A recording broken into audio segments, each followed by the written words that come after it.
Humarap si Ateneo de Manila University President Father Bobby Yap sa NBI ngayong araw. Nilinaw niya na nakiramay at humingi rin ng tawad sa pamilya ng namatay na student athletes na sina Rene Baterbonia at Divine Adili.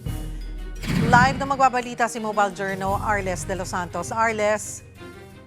Yes, Cheryl, iginiit ni Ateneo de Manila University President Father Robert Bobby Yap na nakiramay at humingi sila ng paumanhin sa mga naulilang pamilya ni Rene Baterbonia at Divine Adili sa unang araw pa lamang ng pagkasawi ng dalawang student athletes sa kanilang team building sa Aurora noong June 8. Sagot ito sa viral na pahayag ng ina ni Rene sa libing ng anak kung saan sinabi niya na hindi humingi ng tawad sa kanila.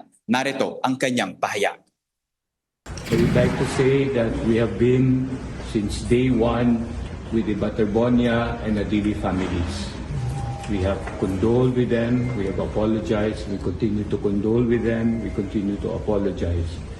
And we have offered and have given support and assistance to them, and we will continue to do so over several years.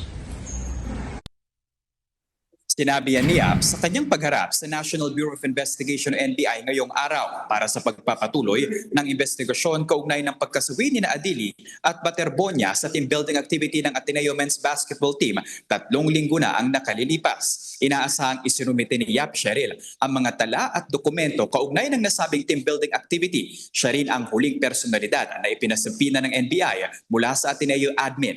Dagdag pa ni Yap, tuloy-tuloy ang kanilang pakikipag-ugnayan hanggang sa ngayon sa pamilya ng dalawang student athletes. Ngayong araw umano ay ililibing na ang labi ni Divine Adili sa Nigeria kung saan present din umano ang isang Pilipinong Heswitang pari na kanyang kinatawan para umaalalay. Hindi sumagot si Yap, Cheryl, sa mga tanong ng media at hiniling ang privacy sa kanilang pag-uusap ng mga pamilyang naulila.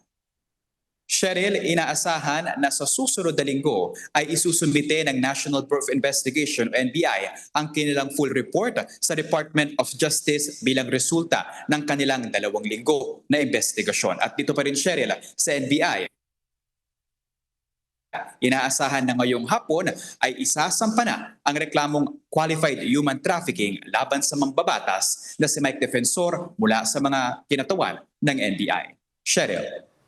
Arles, may reaksyon na rin ba si Father Bobby dito sa rekomendasyon ng CIDG na kasuhan ng 11 individual kaugnay ng pagkamatay ni Rene at Divine?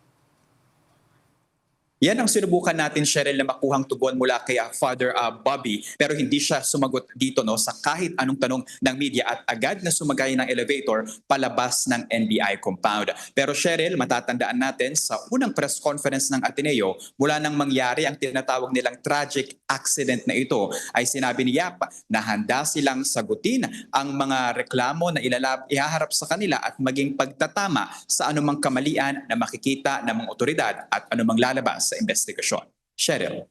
Maraming salamat. Mobile Journal, Arles de los Santos.